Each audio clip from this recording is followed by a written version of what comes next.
দেখছেন যে লাইনে দাঁড়াতে বাধ্য হলাম। আমি 1990 সালে প্রথম কলকাতা মেডিকেল কলেজে যখন পড়ি তখন থেকে কিন্তু ভোট হয়েছে এবং ভোটার কার্ড, এবং তখন থেকে কিন্তু আমি ভোট দিয়ে যাচ্ছি।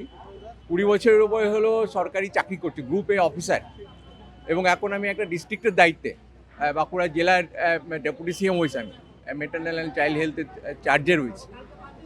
এরপরেও যদি এখন লাইন দিতে হয়, এটা একটা এর থেকে তুগলকি কাণ্ড, আজগবি কাণ্ড আমি আর দেখতে পাই না। অত্যন্ত নিন্দনীয়। এবং তাও মাত্র কালকে সকালে আমি দুপুরের পরে আমি নোটিশ পেয়েছি, রাতারাতি আমাকে চলে আসতে হয়েছে। সরকারি অফিসারদের একটা নিয়ম আছে, তার দপ্তরকে পাঠাতে হয়, প্রিন্সিপাল সেক্রেটারির মাধ্যমে আমাকে রিলিজ করার কথা, কিন্তু আমাকে সরাসরি পাঠানো হয়েছে। এবার আমি কিভাবে রিলিজ হব, কিভাবে আসবো, এটা দায়িত্ব আমার। মানে এর থেকে জঘন্যতম একটা স্বৈরতন্ত্র চলছে, অরাজকতা চলছে, কোনো রকম কোনো সিস্টেম নেই। আমাদের সমস্ত কাগজপত্র নথিপত্র সব আছে এদের কাছে, তারপরেও এই ধরনের ডাকাডাকি ডেকে হ্যারাসমেন্ট এবং এইভাবে লাইনে দাঁড় করানো, এর থেকে জঘন্য দুঃখজনক ঘটনা আর কি হতে পারে। আমাকে সে আসতে হয়েছে, অনেক কষ্ট করেই আসতে হয়েছে। হ্যাঁ, কালকে দুপুরের পরে একদম ওখান থেকে আসতে হয়েছে। এখানে কোথায় থাকে? এখানে আগরপাড়াতেই বাড়ি। পরিবারে আর কাকে?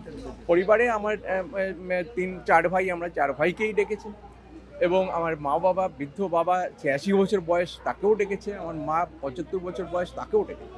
তারা 70 সাল থেকে ভোট দিচ্ছে, ভোটার কার্ড রয়েছে। হ্যাঁ, তারা আসছে, আস্তে আস্তে করে সবাই আসবে।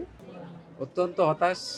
এই ধরনের আশা করিনি আর কি, এরকম লাইনে দাঁড়িয়ে থাকতে হবে ইন্ডিয়ান আর্মি সার্ভ করার পরে কান্ট্রিকেও, তারপরেও আমাদের নাম নেই।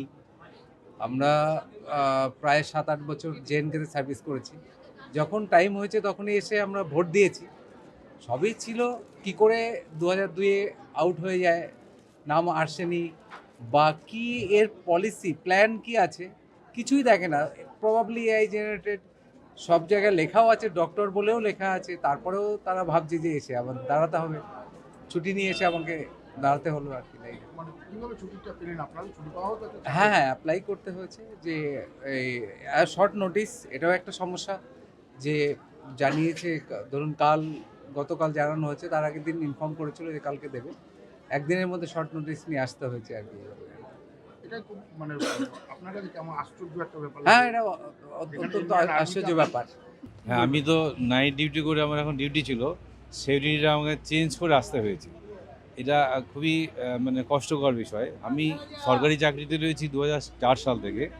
আমি এনআরএস মেডিকেল কলেজে ঢুকেছি 92-তে। আমি ভোট দিতে শুরু করেছি ওই সময়, কাছাকাছি সময় থেকে 91-92 সাল থেকে প্রথম ভোটের জন্য এলিজিবল হয়েছি। তারপর থেকে আমি ভোট দিয়ে আসছি আর কি। কিন্তু এই হঠাৎ করে আমি দেখলাম 2002 আমার নাম নেই। এটা খুবই মানে বেদনাদায়ক আর কি। এবং এসআইআর যেটা হয়েছে বলছে 2002-এ, যদি হয়ে থাকে তো নাম নেই কেন? আমি এই চত্বরেই থাকি। আমি 70 সালের সময় কাছাকাছি নাগাদ 71 টিটাগড়ে ছিলাম। তারপর থেকে আগরপাড়াতে আমি 40-45 বছর ধরে রয়েছি, তারপরে নাম নেই কেন?